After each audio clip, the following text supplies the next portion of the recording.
Next మనం mini cube IP కావాలంటే so మనం మినీ క్యూబ్ కర్ల్ చూడండి ఇక్కడ open follow the command line in your EC2 instance. మనం ఏం చెప్తున్నాం, బయటికి ఎక్స్పోజ్ చేయకుండా విత్ ఇన్ ద క్లస్టర్ లోపలే చెక్ చేయాలండి. అంటే నేను ఈ మినీ క్యూబ్లోనే కదా, అంటే ఈ మినీ క్యూబ్ నుంచి బయటికి ఎక్స్పోజ్ అవుతుంది అంతేనా. నోట్ కోడ్ అంటే మినీ క్యూబ్ నుంచి బయటికి ఎక్స్పోజ్ అవుతుంది. అంటే EC2 ఇన్స్టెన్స్లో చెక్ చేయొచ్చా, రైట్. EC2 ఇన్స్టెన్స్లో ఏదైనా వెబ్సైట్ చెక్ చేయాలంటే కర్ల్ అని ఇచ్చి www.google.com అని ఉంటుంది. ఆ వెబ్సైట్ కనిపిస్తుంది, అంటే UI కనిపించదు, కోడెడ్ ఫామ్లో కనిపిస్తుంది. సో కావాలంటే మీరు గూగుల్ కూడా చూద్దాం. సో అంటే మనకి మినీ క్యూబ్ ఐపీ ప్లస్ ఇక్కడ ఉన్న పోర్ట్, నోడ్ పోర్ట్ ఎక్కడి నుంచి వచ్చింది ఇది, ఈ పోర్ట్ నెంబరు ఇక్కడ మనం YAML ఫైల్లో నోడ్ పోర్ట్ అని రాసుకుంటాం. నోడ్ ఓకే, అది పోర్ట్ నెంబర్. ఇలా ఎక్స్పోజ్ చేస్తాం. అంటే ఇలా మనం application out side of cluster node port అనే సర్వీస్ టైప్ ఇస్తే క్లస్టర్కి బయట మనం యాక్సెస్ చేయొచ్చు. అదే మనం మినీ క్యూబ్ బయట మనం యాక్సెస్ చేస్తాం. సో మినీ క్యూబ్ చెక్ చేసే ముందు ఫస్ట్ కర్ల్ వేరే వెబ్సైట్స్ ఎలా అయినా చెక్ చేయొచ్చు. Curl google.com.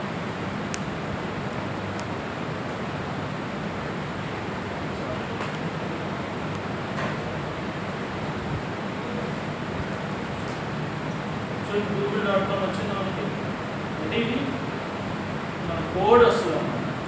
Okay, HTML index ఫైల్లో రాస్తున్నాం కోడ్, అది వస్తుంది. ఎనీథింగ్ ఏదైనా amazon.com ఇలా సైట్ కోడ్ పర్మనెంట్. ఇట్లా మనం వెబ్సైట్స్ మనం కమాండ్ లైన్లో చూడొచ్చు, రైట్. ఇప్పుడు మనం ఏంటి మినీ క్యూబ్ని యాక్సెస్ చేయాలి. So mini cube IP address తెలియాలి, రైట్. ఐపీ అడ్రస్ ఎందుకు www.some-minicube ఏదో రావచ్చు కదా, అంటే మనం ఇంకా DNS దానికి అటాచ్ చేయలేదు కాబట్టి మనకి క్వశ్చన్ ఐపీ ఉంటుంది. So curl, right. So 192.168.49.2 port number వచ్చింది. ఇది 3007. చూడండి మనకి Nginx ఇదేనా, వెల్కమ్ టు Nginx అనే ఒక సైట్ వస్తుంది, ఇదేనా. అంటే అవుట్ సైడ్ ద క్లస్టర్ మనకి యాక్సెస్ అయినట్టు కదా చెప్పాలండి, రైట్. యాక్సెస్ అయినట్టు.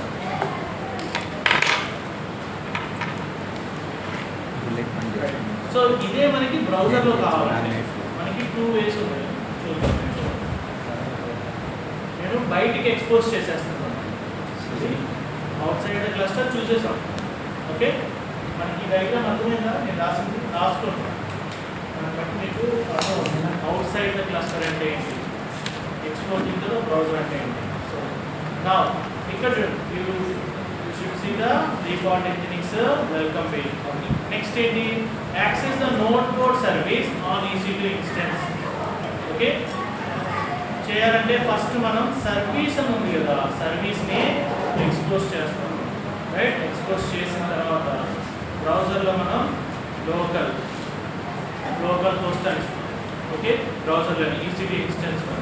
సో అంటే ఆల్రెడీ మనం మినీ క్యూబ్ చూసాం కదా, అలా వద్దనుకుంటే నెక్స్ట్ మనం బ్రౌజర్లో కావాలంటే ఇక్కడ చూడండి కమాండ్ SSH -, మనం ఎలా అయితే మనం ఇన్స్టెన్స్కి కనెక్ట్ అవుతామో 10 కీ ఇస్తాం.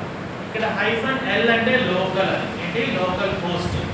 అండ్ ఇక్కడ ఏంటి లోకల్ పోర్ట్, మనం లోకల్ పోర్ట్. తర్వాత లోకల్ హోస్ట్ అంటే నథింగ్ బట్ మీ ల్యాప్టాప్ అని, ఆ ల్యాప్టాప్కి కనెక్ట్ చేస్తున్నాం. అండ్ ఈ పోర్ట్ ఎక్కడికి 8080కి మ్యాపింగ్ అవుతుంది. And EC2 instance me EC2 user and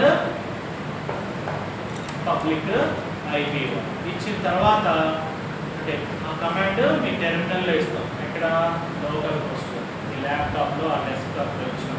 Git బ్యాష్లో అర్థమవుతుందా?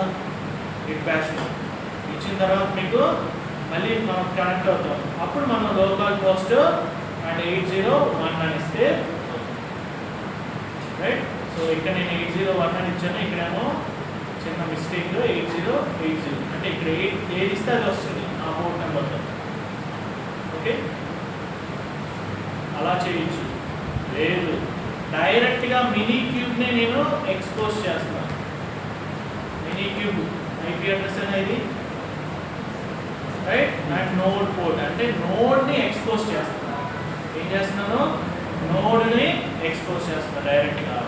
సో ఈ మెథడ్ని ఫాలో అవుతుంది. ఇది బెస్ట్ మెథడ్ అన్నమాట. సో ఇక్కడ ఉబంటూ ఇచ్చాం, లేదంటే టీసీపీ యూజర్ ఏదైతే నెక్స్ట్. సో ఇక్కడ లోకల్ పోర్ట్ అంటే నథింగ్ బట్ బ్రౌజర్లో ఇచ్చే పోర్ట్ అన్నమాట 8081. సో అట్లా తర్వాత చెక్ చేసిన తర్వాత ఇలా మీ బ్రౌజర్లో ఇచ్చి లోకల్ హోస్ట్కి 8010 అని వస్తుంది, 8011 వస్తుంది. నెక్స్ట్ టీసీపీ ఇన్స్టెన్స్ వస్తుంది. తర్వాత మినీ క్యూబ్కి వస్తుంది. మినీ క్యూబ్ నుంచి మెయిన్కి వస్తుంది. ఓకే, సో నేను ఈ మెథడ్ చెప్తాను, మీరు ఆ మెథడ్ ట్రై చేయండి. ఏదో ఒక మెథడ్ అయితే చాలు. జస్ట్ అప్లికేషన్ మనం యాక్సెస్ చేయగలుగుతాం లేదా చెక్ చేయడం. ఓకే, సో ఈ మెథడ్ అయితే చేస్తాం. ఎందుకంటే ఇంకా కోడ్ ఫార్వర్డింగ్ ఏమైనా చేయట్లేదు. కాపీ ఇంకొక బిగ్ బ్యాష్ తీసుకుంటాం. ఓకేనా?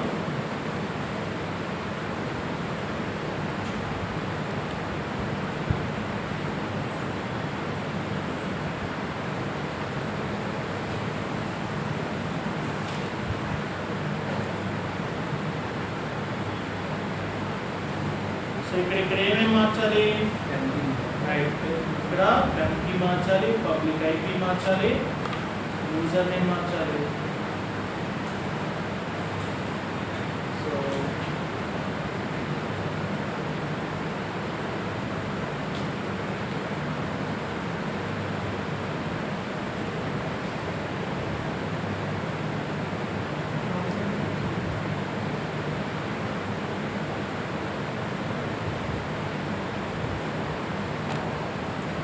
So public IP,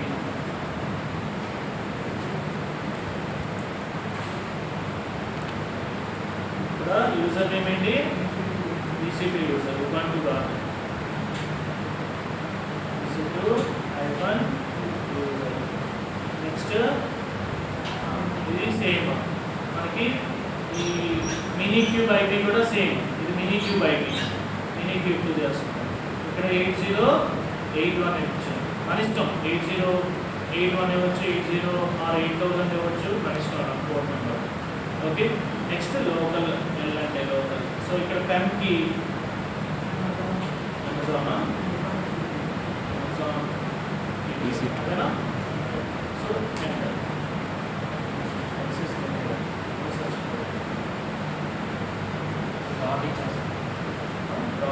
dot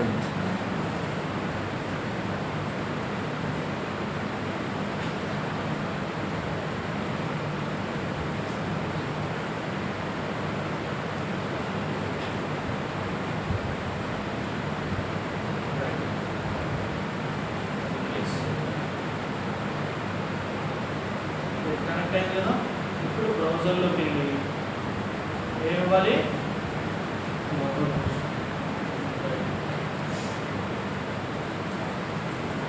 local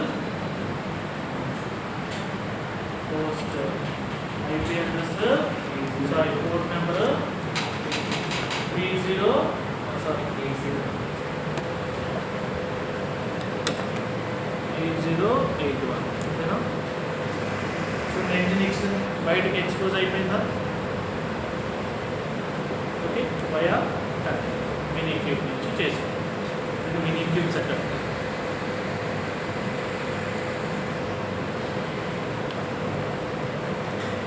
so ఎట్లా ఎట్లా వస్తుంది మనకి వర్క్ ఫ్లో ఎలా ఉంది, ఇదంతా చేసింది అంటే ఫస్ట్ బ్రౌజర్లో మనం లోకల్ మిషన్లో ఏమని ఇచ్చాం, లోకల్ ఫస్ట్ 8081 ఇచ్చాం. అక్కడి నుంచి వయా SSH టన్నెల్ నుంచి మనకి EC2 ఇన్స్టెన్స్కి వస్తుంది. యాక్చువల్ ఇక్కడ ఇది లేదు, 8080 అవసరం లేదు. అండ్ మినీ క్యూబ్కి వస్తుంది. మినీ క్యూబ్ IP నుంచి తీసుకొని ఈ పోర్ట్ నెంబర్తో ఎక్స్పోజ్ అవుతుంది. అక్కడి నుంచి ఇంజినిక్స్కి వస్తుంది. ఓకేనా? ఇదే ఫ్లోని నేను డయాగ్రమాటిక్గా చెప్పాను. సో నోడ్ పోర్ట్ అంటే ఇక్కడ మినీ క్యూబ్లో చేసినప్పుడు నోడ్ పోర్ట్ అంటే క్లస్టర్ బైట్ అంటే ఏంటి, దాని మీనింగ్ బ్రౌజర్కి లేకపోతే మన త్రూ ఇంటర్నెట్లోకి వచ్చినట్టు కాదు. ఇక్కడ మినీ క్యూబ్ ఉంది కాబట్టి మనకి క్లస్టర్ బయట అంటే EC2 ఇన్స్టెన్స్లోనే కాదు, రైట్? అది ఎక్స్పోజ్ చేయాలి. అదే విత్ ఇన్ ద క్లస్టర్ అంటే EC2 ఇన్స్టెన్స్లో కాదు, మినీ క్యూబ్ లోపల. సో అది కూడా చూద్దామా, రేపు చూద్దామా?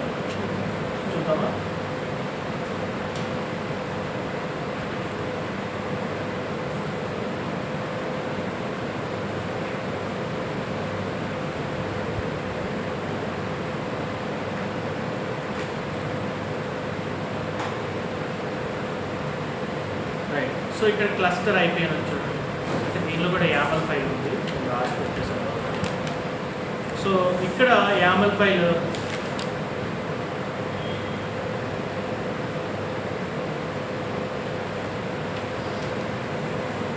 సర్వీస్కి దీనికి సపరేట్గా రాసాము. సో మీరు ఏం చేయాలి, ఫైల్ రాసినప్పుడు ఒకే చోట ఎగ్జిక్యూట్ చేయాలి. సో ఇది రీడ్మీ ఫైల్. సో ఇక్కడ ఎలాగో స్ప్రింగ్ CPM దీంట్లో ఆల్రెడీ YAML ఫైల్. సో ఇక్కడ చూడండి డిప్లాయ్మెంట్, ఇది కూడా డిప్లాయ్మెంటే, కానీ ఏం మారుతుంది, సర్వీస్ టైప్ మారుతుంది. ఏం మారుతుంది, సర్వీస్ టైప్. క్లస్టర్ IP అని పెట్టాం. ఏమని పెట్టాం, ఒకవేళ సర్వీస్ టైప్ మెన్షన్ చేయలేదనుకోండి డిఫాల్ట్గా వచ్చేది క్లస్టర్ IP. ఓకే, ఇక్కడ ఏం మారుతుంది, ఇక్కడ నోడ్ పోర్ట్ ఉండదు, ఇంకా ఎడిషనల్గా నోడ్ పోర్ట్ ఉండదు, మిగతాదంతా సేమే. సర్వీస్ టైప్ ఒకటే చేంజ్ చేసాం. సో ఇట్లా ప్రతిదీ మీరు నోట్స్తో రాయండి, ప్రతిదీ రాస్తేనే మీకు గుర్తుంటుంది. సో ఇది కాపీ చేస్తాం. ఇక్కడ దీనికి ఏమి ఇచ్చాం, లేబుల్ స్ప్రింగ్ అని ఇచ్చాం. ఇందాకేమో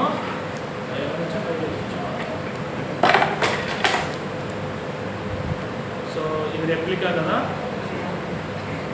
యాప్ అని ఇచ్చాం. సెలెక్ట్ మై యాప్ అని ఇచ్చాం, label. Okay, my app. So ఇక్కడ మనం ఇప్పుడు డిప్లాయ్ చేసేది స్ప్రింగ్ టెస్ట్. ఇందాక మనం Nginx తీసుకున్నాం, ఇది వేరే ఇమేజ్. ఓకే, సో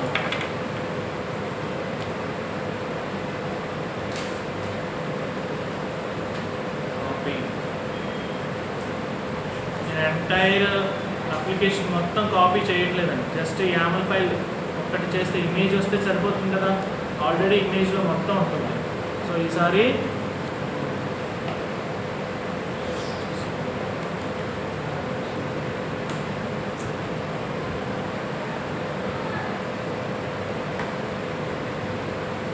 VI ఆ డిప్లాయ్మెంట్ని క్లోజ్ చేయాలి, డిలీట్ చేయాలి, ఇంకొక అప్లికేషన్ రన్ చేస్తున్నాం. ఓకే, సో దీన్ని మనం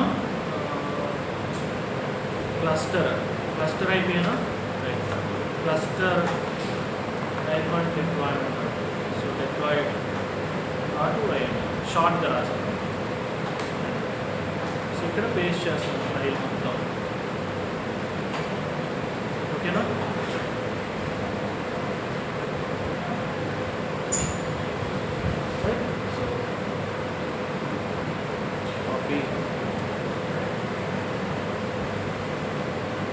ఇక్కడికి రండి, రీడ్మీ ఫైల్ ఉంది కదా, క్లస్టర్ ఐపీలో రీడ్మీ ఫైల్ ఉంది.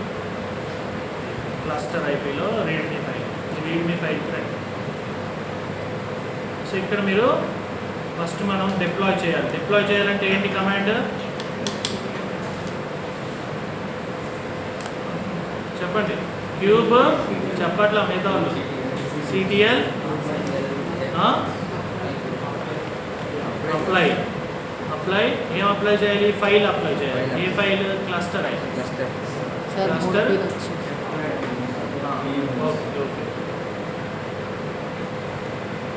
రైట్.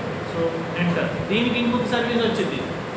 ఓకే, దీని సర్వీస్ నేమ్ వేరే ఇస్తే వేరే వచ్చేస్తుంది. రైట్. దీనికి ఏమొచ్చింది చూసారా? Service spring service. దీనికి డిప్లాయ్మెంట్ నేమ్ ఇచ్చాం, స్ప్రింగ్ బూట్ డిప్లాయ్ అని వచ్చింది. ఇది లోపల మెటాడేటాలో మనం ఏ రాస్తే అది వస్తుంది. సో ఇప్పుడు నా డాష్ బోర్డ్లోకి వెళ్దాం. డాష్ బోర్డ్లో కొత్తగా సర్వీసెస్ ఏమైనా వచ్చాయి. సో ఇప్పుడు రెప్లికా సెట్ అని బుక్ చేసాం. చూడండి, స్ప్రింగ్ డిప్లాయ్ అని రెప్లికా సెట్ వచ్చింది. ఇక్కడ 3 పాడ్స్, ఇక్కడ 3 పాడ్స్, అన్ని మినీ క్యూబ్లోనే, కానీ ఇవి వేరే సర్వీస్లో ఉంటాయి. ఇవి వేరే సర్వీస్. సో డిప్లాయ్మెంట్ కూడా మీకు వేరే చూసారా? లేబుల్ స్ప్రింగ్ అనొచ్చు, లేబుల్. రైట్. సో ఇది క్లస్టర్ ఐపీతో క్రియేట్ చేసాం. సో క్యూబ్ సిడిఎల్ గెట్ ఎస్బిసి అంటే సర్వీస్. చూడండి, ఇక్కడ సర్వీస్ మీకు వేరే, క్లస్టర్ ఐపీ వేరేది వచ్చింది చూసారా?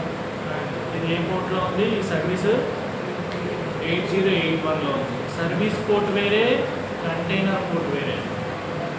సర్వీస్ పోర్ట్ 8081 అంటే రెండు సేమ్ ఇవ్వచ్చు, కావాలంటే డిఫరెంట్ కూడా ఇవ్వచ్చు. ఓకే, అదంతా కూడా యామల్ ఫైల్లోనే మెన్షన్ చేసేసాం. యామల్ ఫైల్లో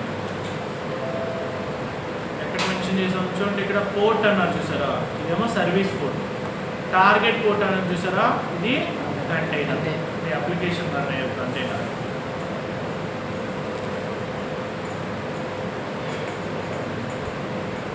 సో ఇప్పుడు మనం ఇది విత్ ఇన్ ద క్లస్టర్లో కదా కనెక్ట్ అవ్వాల్సింది, రైట్? సో ఇప్పుడు మనం కనెక్ట్ చేసినప్పుడు దీనికి నోట్ పోర్ట్ లేదు, దీనికి నోట్ పోర్ట్ లేదు. సో మనం ఇందాక కనెక్ట్ చేసినట్టు మినీ క్యూబ్ ఐపీ అని తీసుకొని ఐపీతో కనెక్ట్ అవ్వడానికి సో కర్ల్ 192.68.49.2 అండ్ ఇక్కడ పోర్ట్, నోట్ పోర్ట్ ఏమి ఇవ్వలేదుగా మనం, ఎందుకని ఇది నోట్ పోర్ట్ టైప్ కాదు సర్వీస్, ఇది cluster IP. So note port ఉండదు. సో మనం క్లస్టర్ బయట నుంచి యాక్సెస్ చేయలేము, క్లస్టర్ బయట నుంచి యాక్సెస్ చేయలేము. క్లస్టర్ లోపల అంటే నథింగ్ బట్ ఏదైనా ఒక పాడ్ నుంచి కనెక్ట్ అయ్యి ఆ పాడ్ నుంచి ఇంకో పాడ్కి కనెక్ట్ అవ్వచ్చుగా, అది విత్ ఇన్ ద క్లస్టరే కదా.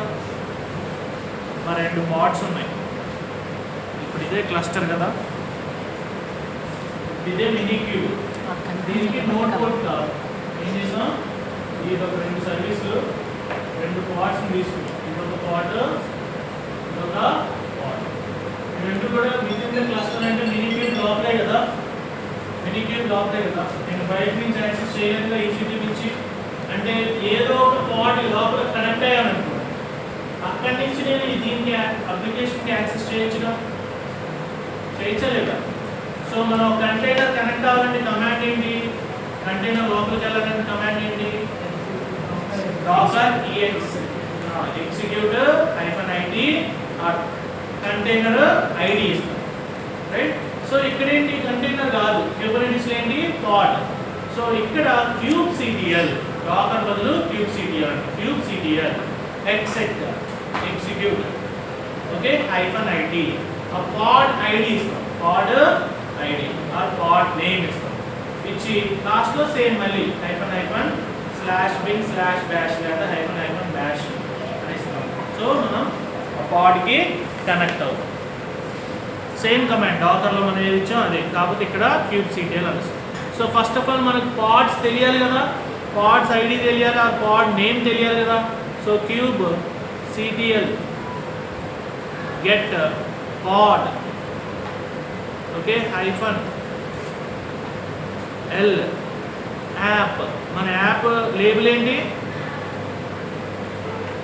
అంటే మన ఎగ్జాక్ట్గా ఓన్లీ ఆ స్ప్రింగ్ యాప్సే కావాలి అనుకోండి, యాప్ -l లేబుల్ అని ఇచ్చి స్ప్రింగ్ కదా దీనికి లేబుల్ స్ప్రింగ్ అని ఇస్తాం. అప్పుడు ఆ పార్ట్సే వస్తాయి, స్ప్రింగ్ పార్ట్సే వస్తాయి. లేదు నేను kubectl గెట్ పార్ట్స్ అంటే రెండు వచ్చేస్తాయి. అంటే ఇంతకుముందు ఇంజినిక్స్ ఇచ్చాము అండ్ స్ప్రింగ్ ఇచ్చాము, ఆ రెండు వస్తాయి. చూడండి పైన మై యాప్ అనేది ఈ spring boot sorry Nginx parts, కింద ఏమో స్ప్రింగ్ బూట్ పార్ట్స్. రైట్, అర్థమవుతుందా? ఇంకా అందరూ అసలు ఏం మాట్లాడతారు?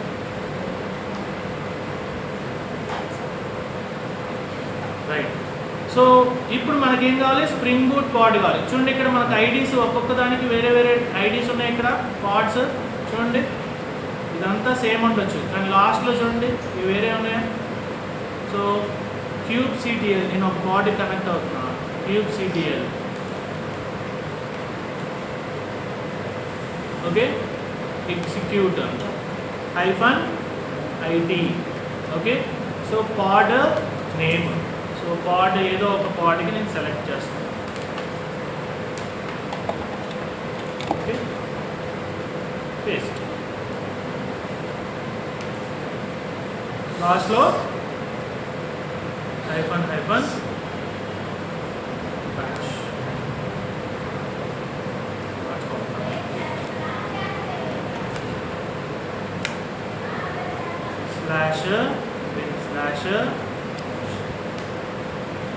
kubectl సారీ ఇక్కడ kubectl కమాండ్ కావాలి.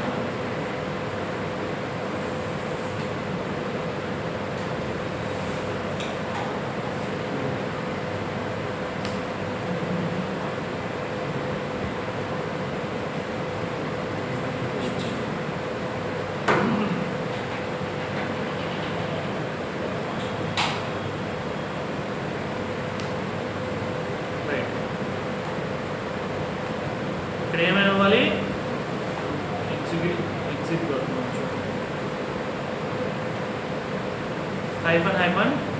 స్పేస్ బ్యాష్ అని ఇవ్వాలి లాస్ట్.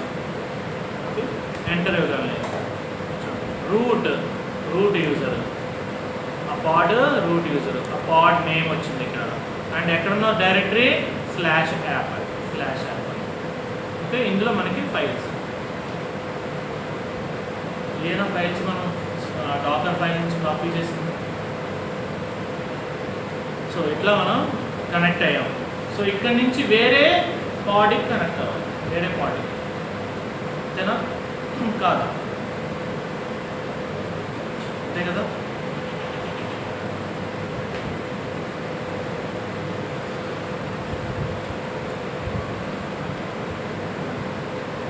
సో పాడ్ IP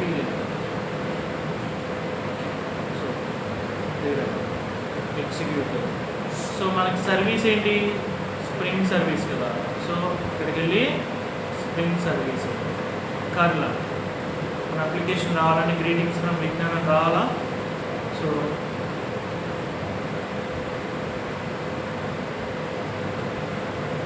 సర్వీస్ 8081 అయినా మనం వచ్చింది చూసారా? Greetings from Vignan deployed Java application virtual machine host IP address.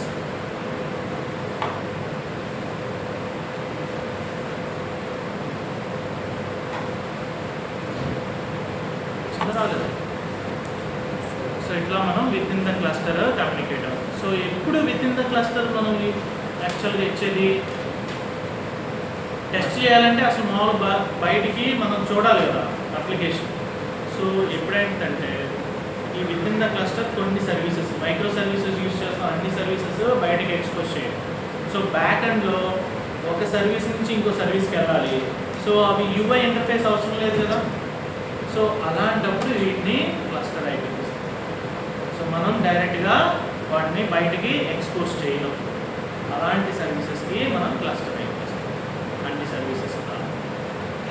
Okay, so within the క్లస్టరే వస్తుంది. అంటే ఎప్పుడైతే సిగ్నల్ ఫ్రంట్ ఎండ్కి వస్తుందో ఆ ఫ్రంట్ ఎండ్ నుంచి నేను ఒక బటన్ క్లిక్ చేస్తే బ్యాక్ ఎండ్లో రెస్ట్ అయిపోయి ట్రిగర్ అవ్వాలనుకోండి. సో బ్యాక్ ఎండ్లో లాజిక్ బయటికి అవసరం లేదు కదా, విత్ ఇన్ ద క్లస్టర్లో జరిగితే చాలు కదా. సో అప్పుడు మనం క్లస్టర్ ఓకేనా, అంటే బయటికి ఎక్స్పోజ్ అవ్వని సర్వీసెస్ని మనం క్లస్టరైజ్ చేస్తాం, అప్పుడే కదా సేఫ్గా ఉండేది. సో ఇది చేయండి. నెక్స్ట్ క్లాసెస్లో ఇంకా ఈపీఎస్ లేదంటే సీక్రెట్స్ ఆర్